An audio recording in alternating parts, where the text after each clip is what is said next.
So 60 Minutes has apologized for its lame, factually incorrect story sliming Obama on Benghazi.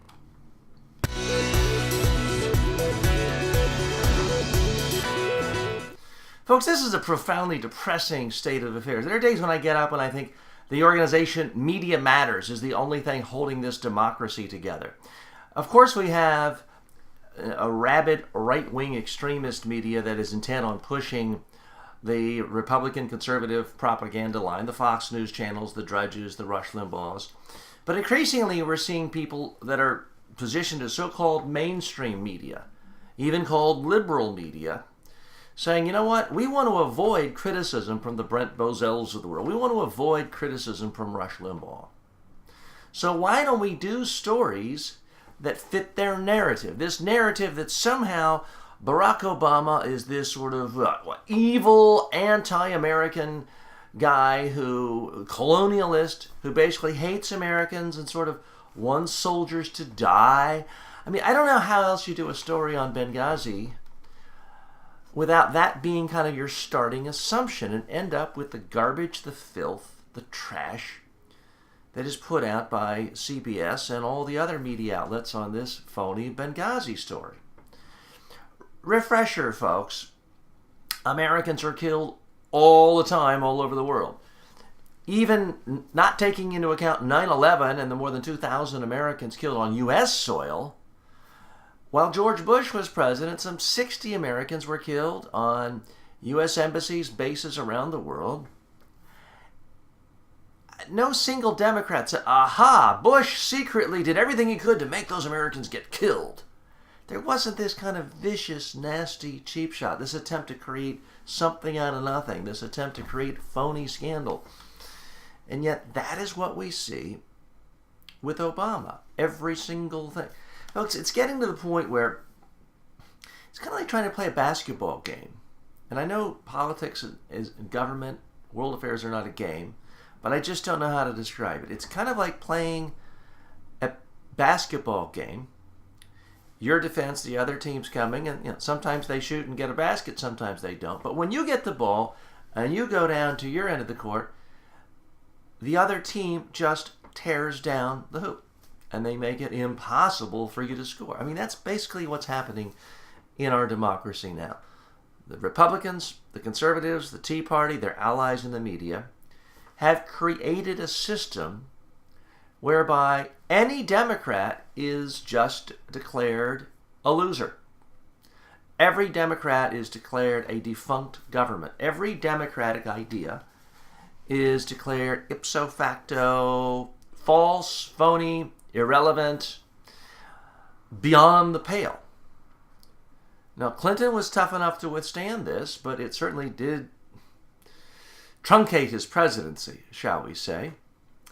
And now they're not literally impeaching and removing Obama yet, but at some point it's almost the same thing. This idea that any Democratic idea, no matter how mild, how milquetoast, how middle of the road, how conservative leaning it is going to be denounced, vilified, caricaturized as leftist, socialist, extremist, anti-American, has simply gotten out of hand.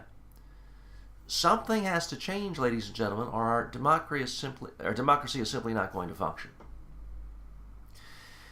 Now, one change would be simply giving everything to the Republicans. Let them destroy the entire world. Let them destroy our economy.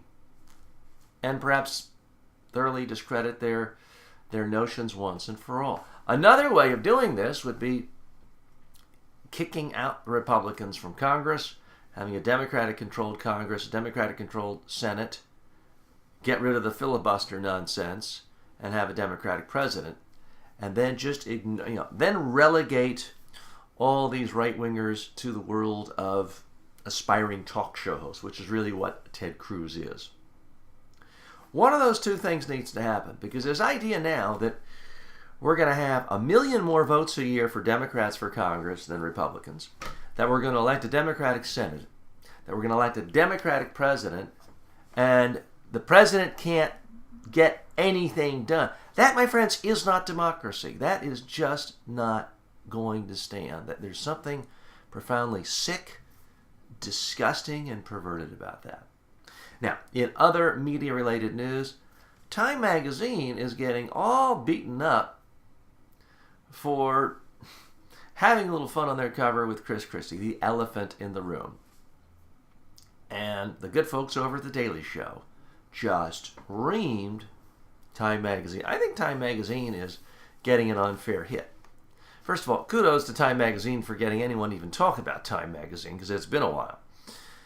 But this idea that no one is allowed to talk about how Christie is wildly, perhaps morbidly obese, I just don't get that. To me, that's political correctness run amok. I'm not saying you have to hate Christie, that he's inherently more immoral than anyone else. But, where are all these so-called Bible-believing Christians? Where are these people who say they believe in the literal truth of the Bible? The Bible does specifically say gluttony is a sin.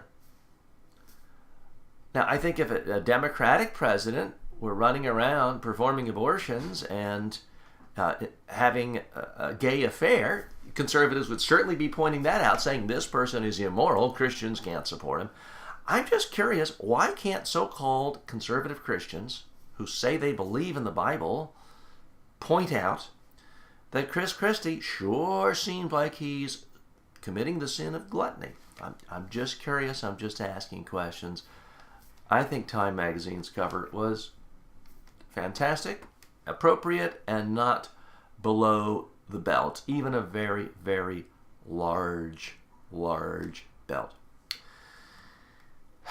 Folks, I would go on, but I'm so sickened by the whole continuing nonsense of Obamacare and the fake, phony controversies about there, that I just find it sickening to even discuss. Again, all these criticisms about Obamacare, never put it in the context of, right now, before Obamacare, you have 40 million Americans with no health insurance, no access to quality health care, and America spends twice as much on health care per person than any other country in the world.